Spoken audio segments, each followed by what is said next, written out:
Baik, di sini saya akan mendeskripsikan tugas algoritma. Dan perkenalkan, nama saya Feber Madalina Bersembering, matkul algoritma, NIM 21310036, dosen Jonas Prenki. Di sini saya mendeskripsikan flowchart. Flowchart adalah salah satu cara penulisan notasi algoritma dalam bentuk simbol-simbol. Dan flowchart ini terbagi dua artinya, yaitu flow, artinya aliran chart, artinya gambar, diagram atau simbol, sehingga flowchart diartikan diagram air.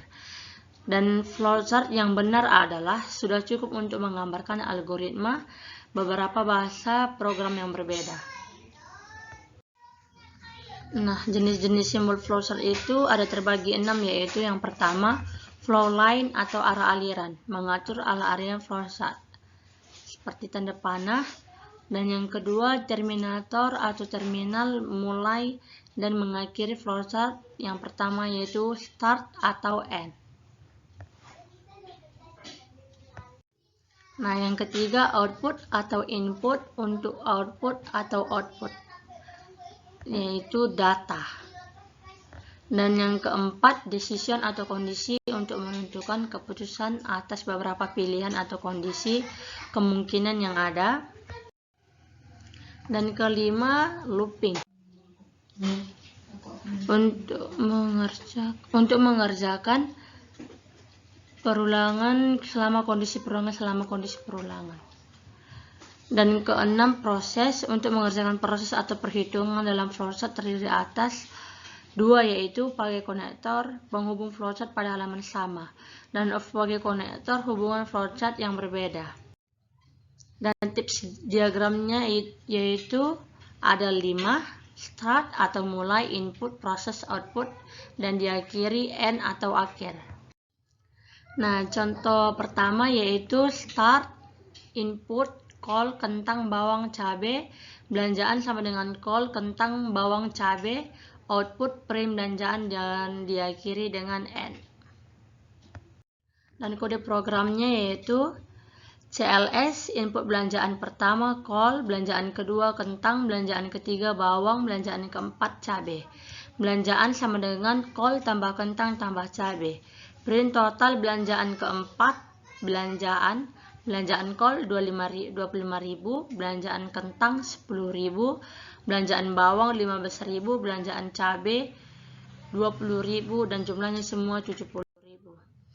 Nah, contoh yang kedua yaitu start, input, gapok, lembur, bonus hutang, gaser sama dengan gapok tambah lembur, bonus dikurang hutang. Dan output, print, GB, dan diakhiri dengan end. Kode programnya CLS, input masukkan jumlah gaji pokok atau gapok, input masukkan jumlah lembur, input masukkan jumlah hutang, GB sama dengan gapok tambah lembur tambah bonus dikurang hutang, input total gaji bersih, GB. Nah, yang kedua yaitu decision. Pengertian decision adalah keputusan dari beberapa pilihan. Jika kondisinya ya, jika kondisinya ya yang dipenuhi, dan kondisi tidak dipenuhi. Contoh 1, gambar di DFD. Yang pertama, jika dimasukkan angka 0, maka keterangannya negatif. Jika dimasukkan angka 1, maka keterangannya positif. Jika keputusannya ada 3, maka negatifnya N-1. Jika keputusannya ada 4, maka tidak ada lagi pilihan otomatis. Kamu akan menjawab jawaban yang keempat. Yang pertama, if, then, else atau endif. A, bentuk if tunggal. Rumusnya, if kondisi atau pilihan min 1 10. Statement atau jawaban pilihan 1. Else, statement atau jawaban pilihan 2. Dan diakhiri dengan end if. Nah, contoh if tunggal, start, nilai lebih besar sama dengan 85. print lulus. Dan print gagal dan diakhiri dengan N. CLS, input masukkan nilai, print nilai. If nilai lebih besar sama dengan 85 dan lulus. Dan LC-nya gagal dan diakhiri dengan N. Dan contoh if jamak yaitu golongannya A, B, C, gajinya ada 7.000, 12.000, 15.000. Dan kode programnya CLS, input masukkan golongan, if golongan sama dengan A10, 7.000, LSAVE golongan sama dengan B10, LSAVE golongan sama dengan C10, 15.000. Contohnya, start, input golongan A, golongan B, golongan C, dan diakhiri dengan N. Golongan A, ya, print 7.000. Golongan B, ya, 12.000. Golongan C, 15.000. Dan kita masuk ke materi yang ketiga, yaitu looping. Pengertian looping adalah suatu pekerjaan yang dilakukan secara berulang-ulang. Tujuannya adalah untuk mempermudah pekerjaan program, untuk mempersingkat instruksi program. Dengan perulangan instruksi program yang seharusnya ditulis dengan jumlah baris yang banyak bisa dipersingkat. Dan yang pertama yaitu for. For adalah perulangan, merupakan perulangan yang termasuk dalam cut-let lock adalah atau berbatas pasti karena sudah jelas beberapa kali ia akan mengulang. Dan yang kedua yaitu while atau will do adalah akan ditentukan sebuah kondisi jika kondisinya terpenuhi atau bernilai true. Maka blok program di dalam while yang dilaksanakan, tetapi jika kondisinya tidak terpenuhi maka blok while tidak dilaksanakan atau dilewati while atau while do. Masuk dalam perulangan berbatas tidak pasti. Nah, dan yang ketiga do while atau repeat until.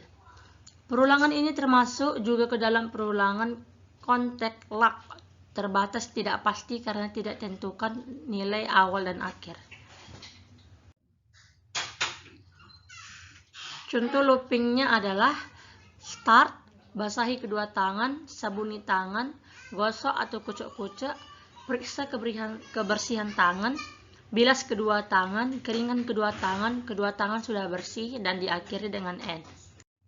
Dan kode programnya yaitu CLS, input basahi kedua tangan, input sabuni tangan, gosok atau kucek-kucek, periksa kebersihan tangan, bilas kedua tangan, keringkan kedua tangan sudah bersih. Dan kebersihan tangan sama dengan basahi kedua tangan, tambah sabuni tangan, tambah gosok atau kucek-kucek, tambah periksa kebersihan tangan, tambah bilas kedua tangan, tambah keringkan kedua tangan, dan kedua tangan sudah bersih. Print, melakukan cuci tangan setiap pulang dari luar rumah atau dari keramaian. Mencuci tangan sama seperti looping yang menggunakan secara berulang-ulang. Contohnya 5K. Mencuci tangan, memakai masker, menghindari kerumunan, menjaga jarak, mengikuti protokol kesehatan untuk mencegah COVID-19. Terima kasih.